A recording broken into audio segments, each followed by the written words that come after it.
नमस्कार, आप जुड़ चुके हैं भटने पोस्ट के साथ। मैं हूं गोपाल झा। डियर लीडर, इस ऐसा शो जिसमें हम हर बार एक अलग अलग राजनीतिक हस्ती से बात करते हैं। आज हमारे मेहमान हैं भारतीय जनता पार्टी के युवा नेता, ऊर्जावान नेता अमित साहू। अमित जी, बहुत बहुत स्वागत है। नमस्कार। शुरुआत यही करते हैं कि पहले जैसे देखिए, राजनीति में तो आप लंबे अरसे से हैं। जब डॉक्टर राम प्रताप जी जब कैबिनेट मंत्री थे, उस वक्त से आपने बहुत कुछ संभाला उनका काम। खासतौर पे हनुमानगढ़ को आपने हल्का किया उनके लिए। वो पूरा प्रदेश देखते थे, अब हनुमानगढ़ देखते थे, यानी वो परोक्ष राजनीति आप करते थे। अब आपको प्रत्यक्ष भूमिका मिली है जब विधानसभा चुनाव में आपको टिकट मिलता है। दोनों भूमिका में कितना अंतर है? देखिए गोपाल जी, सबसे पहले तो मैं आपसे निवेदन करूं कि मैं नेता नहीं हूं, पार्टी का एक कार्यकर्ता हूं। और लगभग लोग सब मेरे से सीनियर हैं, मेरे बुजुर्ग हैं, मेरे से बड़े हैं। इसलिए मैं तो पार्टी का कार्यकर्ता हूं और कार्यकर्ता के तौर पे ही मैंने अपनी पहले भी भूमिका निभाई। और अभी भी पार्टी ने जो मान सम्मान मेरे परिवार को दिया, उसके लिए मैं पार्टी का और भारतीय जनता पार्टी के प्रत्येक कार्यकर्ता जो मेरा परिवार है उसका मैं तहे दिल से आभारी रहूँगा। पूर्व में जब डॉक्टर साहब एमएलए मंत्री थे तो निश्चित तौर पे पूरे प्रदेश की जिम्मेवारी थी और सिंचाई महकमे जैसा बहुत इम्पोर्टेंट पोर्टफोलियो उनके पास था। इसलिए पूरे प्रदेश में जहाँ जहाँ किसानों की जो उम्मीदें थी उन पे खरा उतरने का तत्कालीन सरकार में वसुंधरा जी के नेतृत्व में भारतीय जनता पार्टी की सरकार थी, उसमें सिंचाई मंत्री के तौर पे उन्होंने काम किया। और किसानों की जो समस्याएं थी या उनकी उम्मीदें थी उन पे वो खरा उतरने का उन्होंने प्रयास भी किया। काफ़ी हद तक वो इस बात पे खरा भी उतरे। और हनुमानगढ़ के जो साथी थे हमारे, उनका कोई भी काम होता था जो मेरे लायक था तो मैं प्रयास करता था कि उनकी हर संभव मदद करने की मैं कोशिश करूं। तो दोनों भूमिका में कितना अंतर है? मैंने ये भी सवाल, कितना अंतर मानते हैं? एक तो डायरेक्ट और एक इनडायरेक्ट। मैं चुनाव में भी एक बात कहता था कि जब मैं पहले दिन जो वोट मांगने गया तो मैंने पिताजी से आशीर्वाद लेके, और जब मैं गांव में वोट मांगने की शुरुआत की तो उन्होंने मुझे एक बात कही थी कि भाई तू क्या बात बोलेगा, क्या बात लोगों से कहेगा। तो मैंने वो तो रूटीन में जो पहले बात थी, मैंने कहा जी मैं पहले भी लोगों से वोट मांगता था, अभी भी जाके वोट मांगूंगा। तो उन्होंने कहा कि बेटा उसमें और इस बात में फर्क है। उस टाइम तो मेरे लिए वोट मांगता था, मेरी बात के ऊपर वो कहता था कि हम ये करवा देंगे। अब जो भी काम है खुद करना है और सोच समझ के बोलना है। तो मैंने बड़ा बढ़िया तरीके से उनकी बात को मैंने सुना, समझा और एक बात मैंने कह दी थी उनको।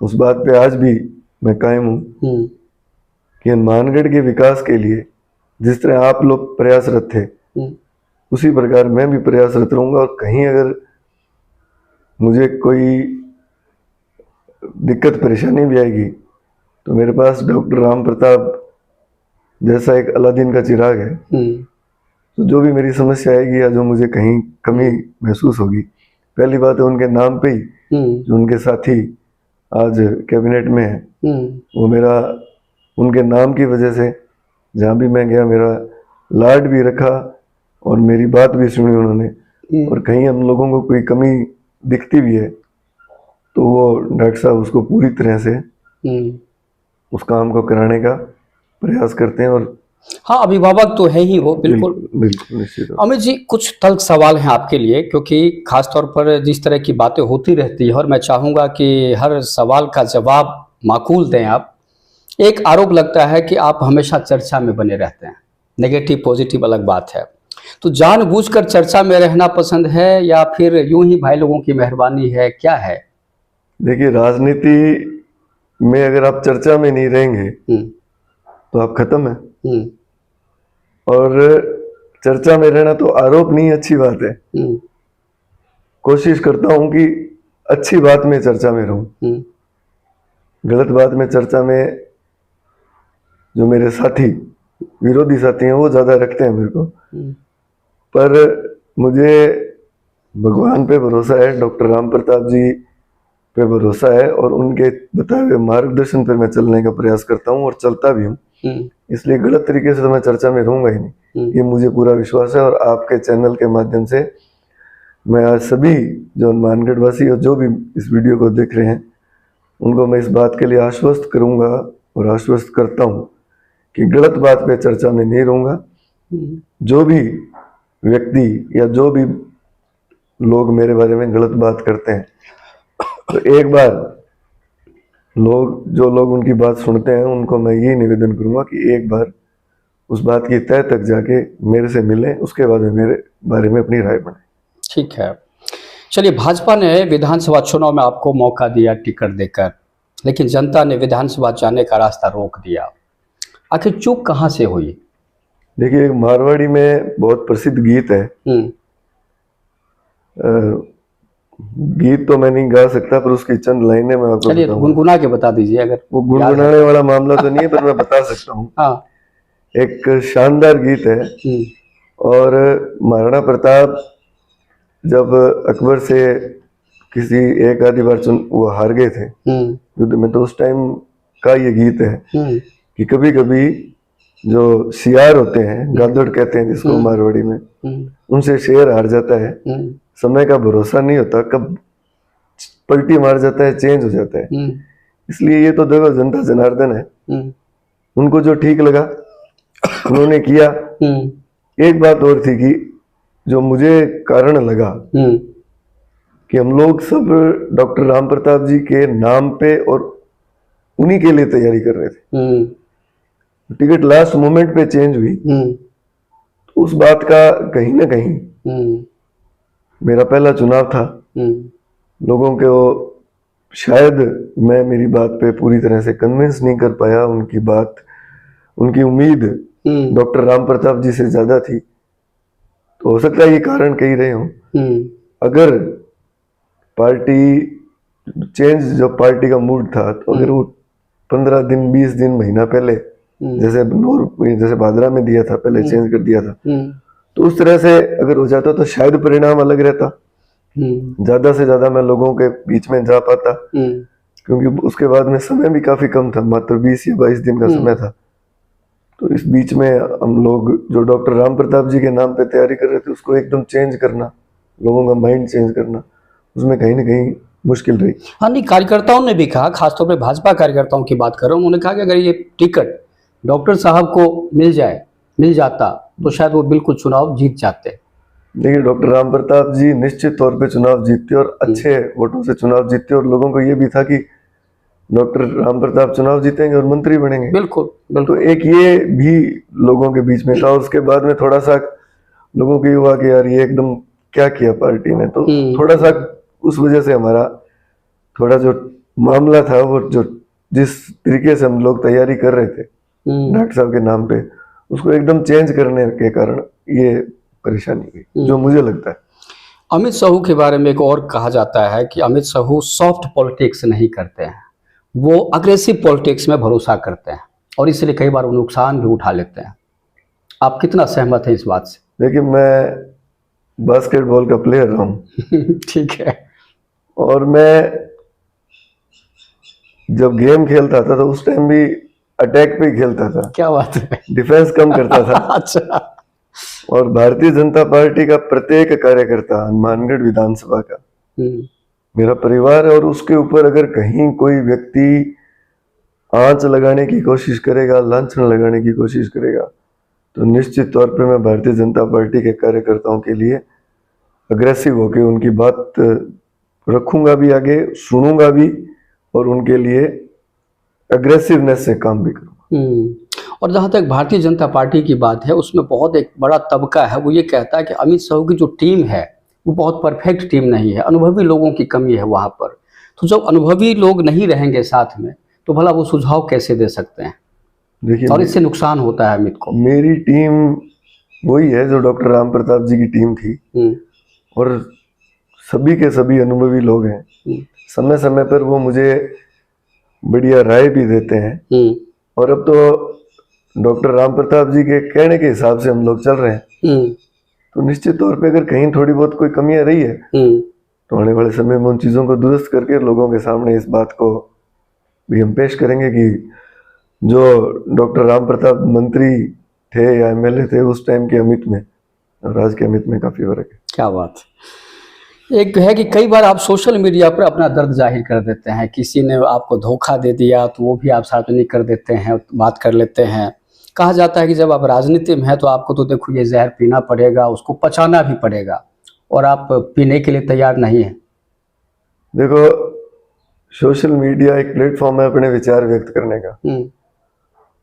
तो मैं तो मेरे जो मन में जर्नल बात होती है उसको कह देता हूँ। अगर किसी को लगता है कि उसने मुझे धोखा दिया है और उसको तकलीफ होगी तो हो, उसमें मुझे क्या फर्क पड़ता है। अच्छा, वो एक माध्यम है कि वहां तक आप अपना शगुफा छोड़ देते हैं। मैंने कह रहा हूँ, मैं किसी पर्टिकुलर आदमी के लिए नहीं लिखता। ठीक है। अगर जो ऐसी हरकत करेगा और वो खुद समझे इस बात को तो वो तो उसकी तकलीफ है, मेरी तो तकलीफ नहीं है। यानी उससे फायदा है, अच्छा फायदा है।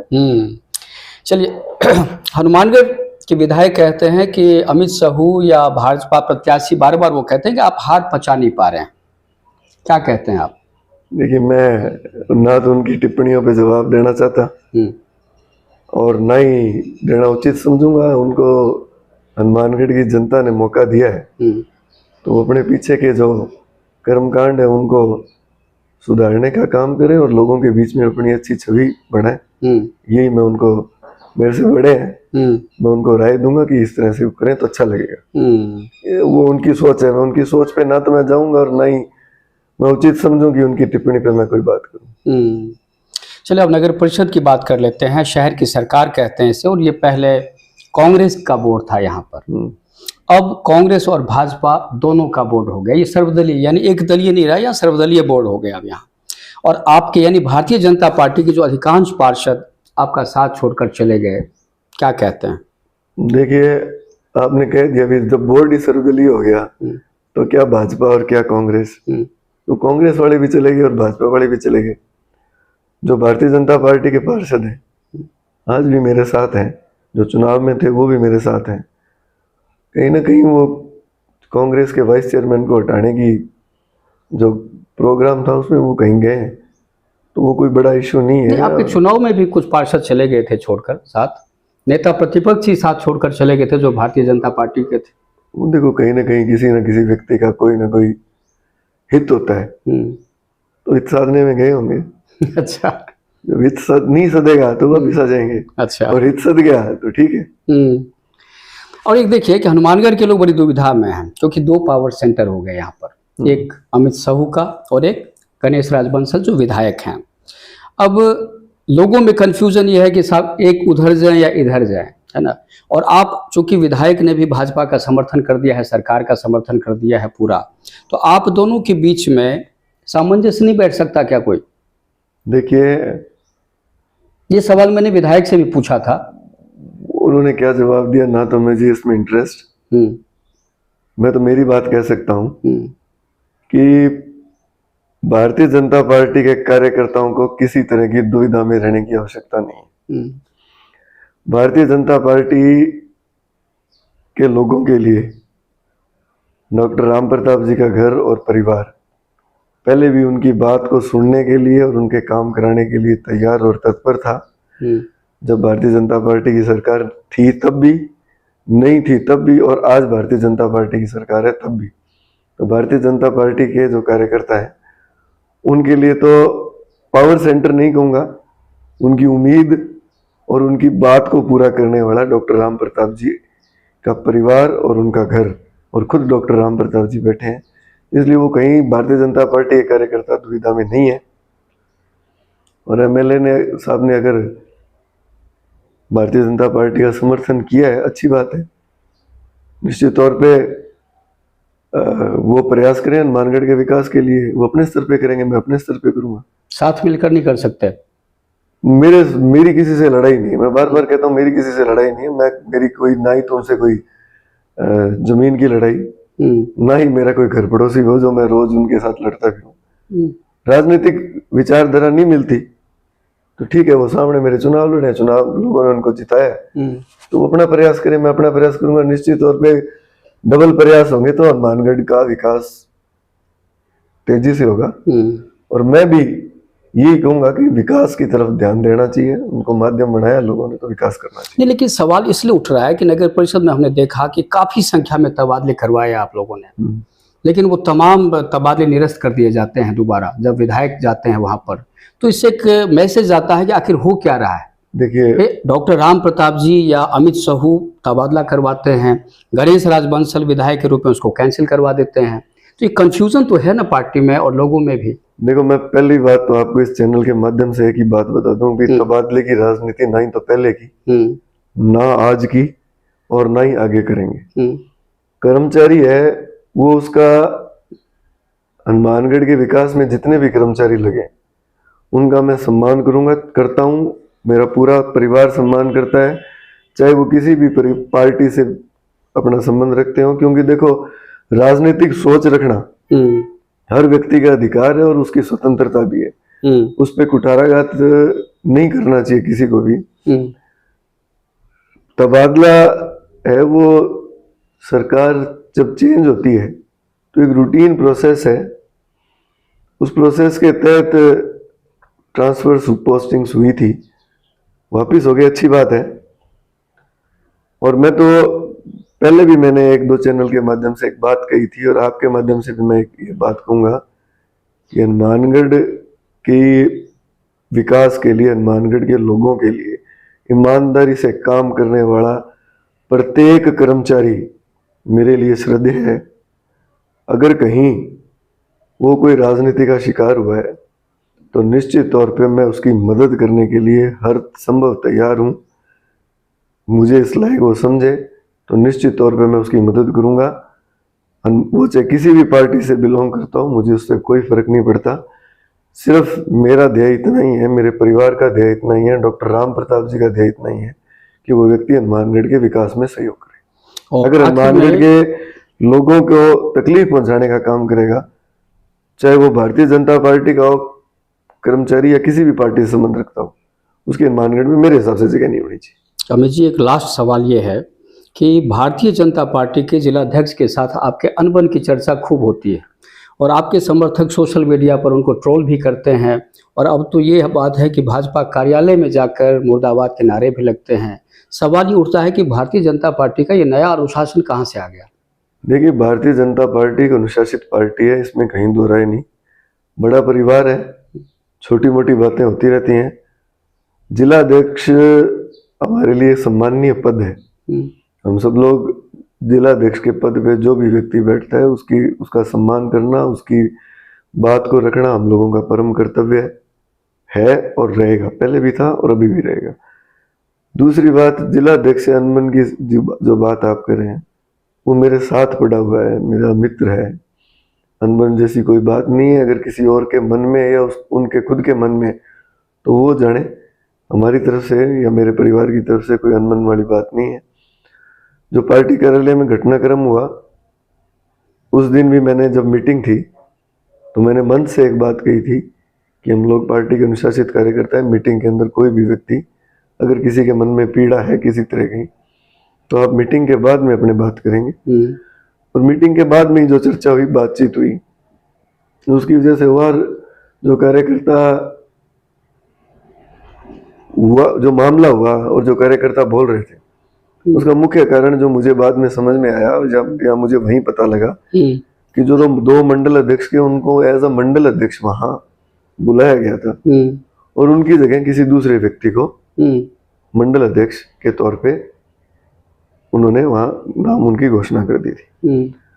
तो एकदम जो चलो आपने पहले चेंज कर दो, उसके बाद में उनको पूर्व मंडल अध्यक्ष के नाते बुलाओ, तो लोगों में थोड़ा बहुत कोई होता है तो वो पहले निकल जाता है।